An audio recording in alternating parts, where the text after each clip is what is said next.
Okay, this is Math 200. We're looking at the review for Chapter 7-8 test. So this first video is going to be page 1 and page 2 of the review. All right, so let's jump in here. We've got the third root of negative 64. So what that means is what times itself times itself times itself gives you negative 64. Now, if this were an even root, negative would be a problem. But since it's an odd root, since it's 3, negative is fine.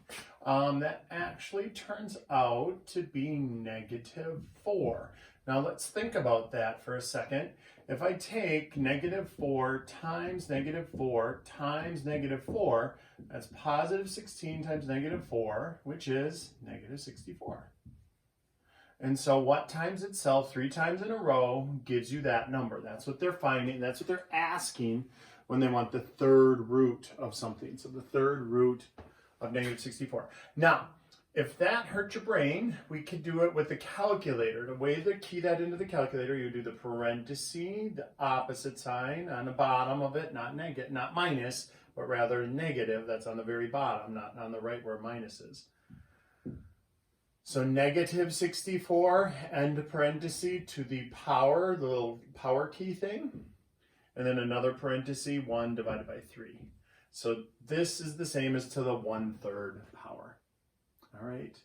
And then if you hit enter, it'll kick out negative 4 for you. Okay, so now the square root actually, right? 1/2 is the square root, 1/3 is the third root. But it's 36 to the negative 1/2 power. So we're going to do this. We're going to do 36 to the negative 1/2. Actually, that gets shipped to the bottom. And now we have 1 over 36 to the regular 1/2.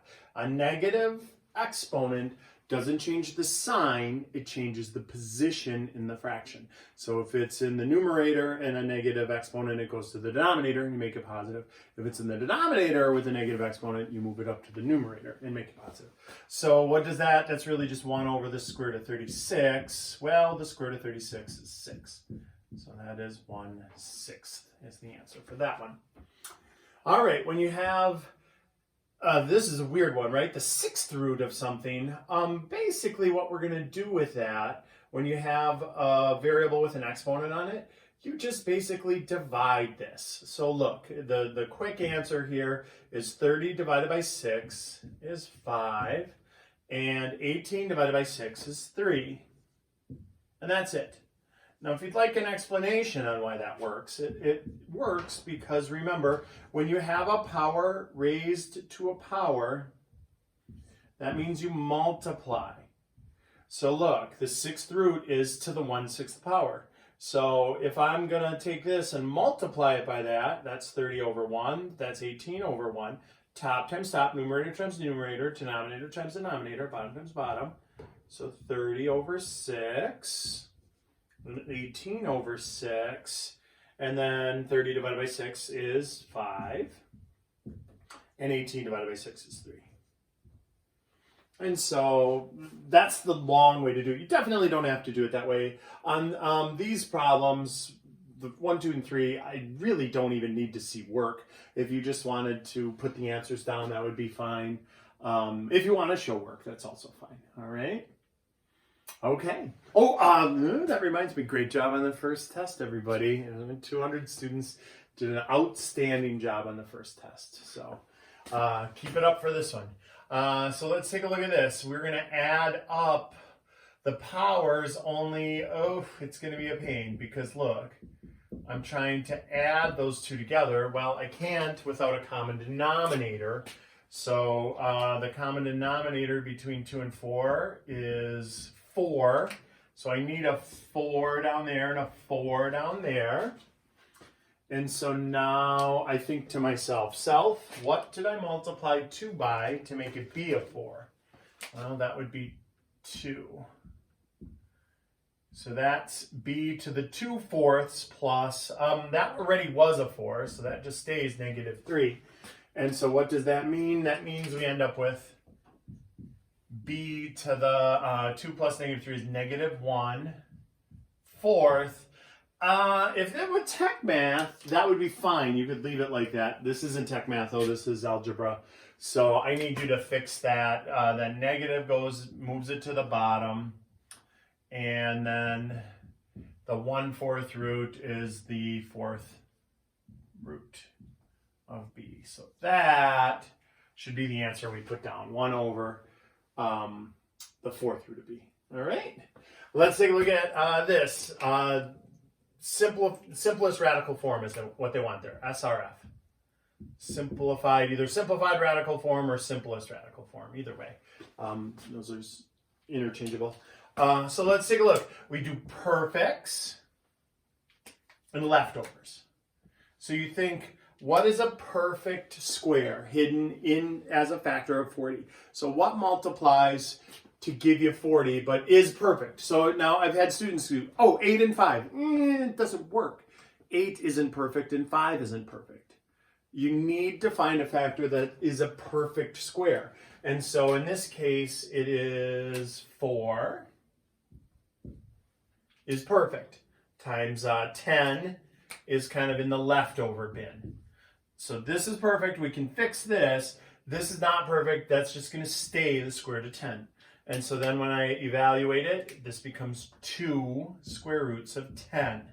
That is considered to be simplest radical form right there. All right. On number 6 here, I'll show you a better way, or not a better way, a longer way to do it, but it's a little easier. I think a lot of students find it a little easier. So first we'll do it like this. Break it into perfects and then the leftovers.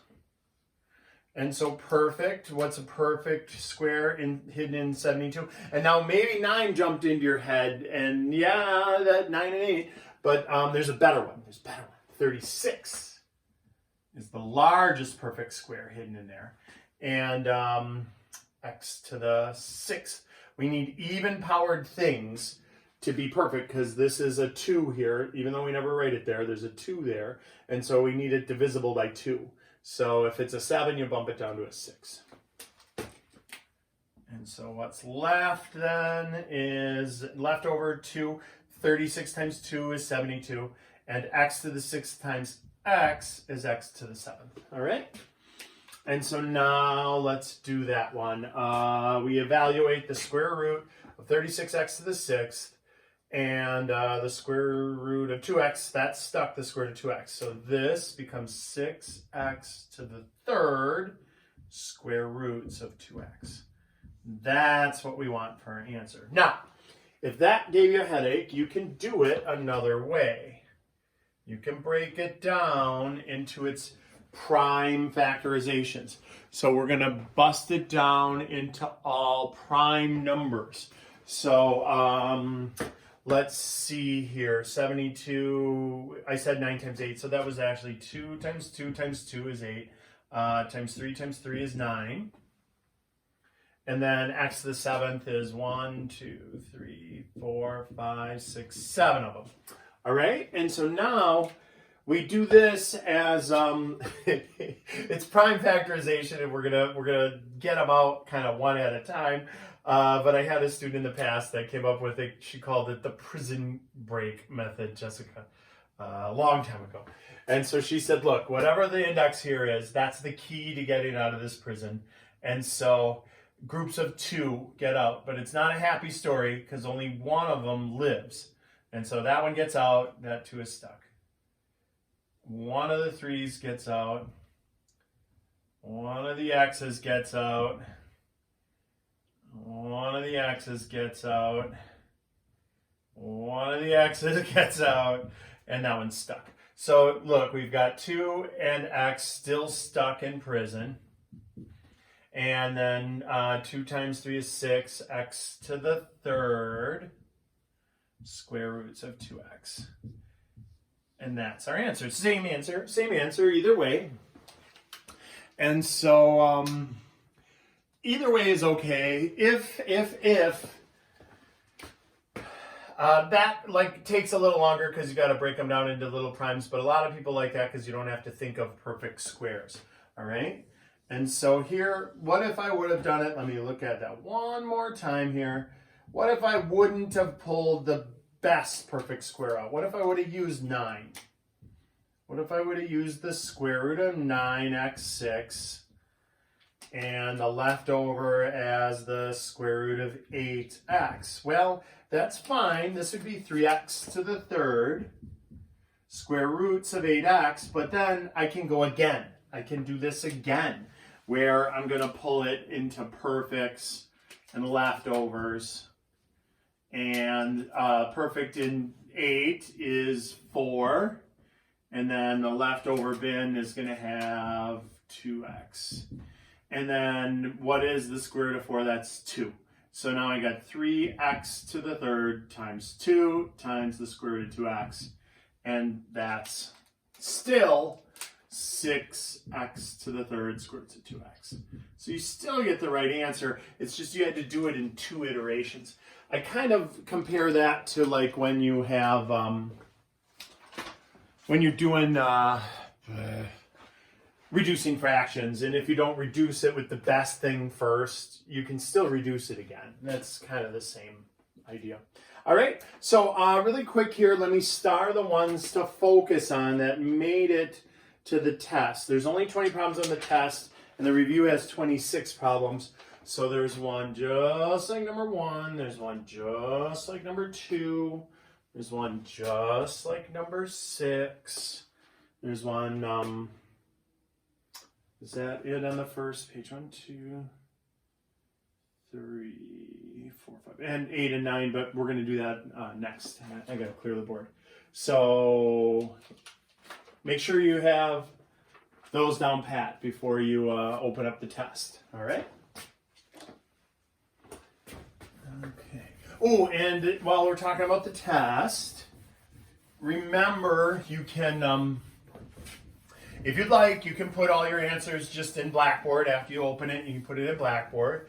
But if you want, you can just open the PDF of the test and do all of your work either on a printed copy, if you have that capability, and then send me that, email me that, and I'll just grade that. And on the Blackboard thing, just say C scratch paper for all answers on like the first problem.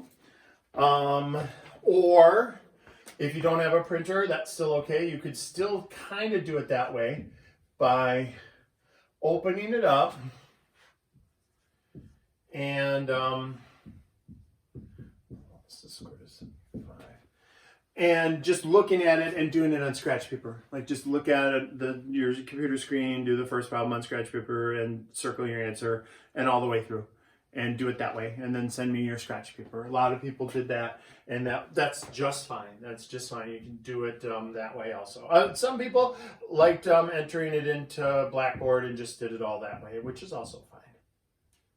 So whichever way works better for you. All right, so this is the rest of the first page, and here maybe we can get a second page problem on here. 10.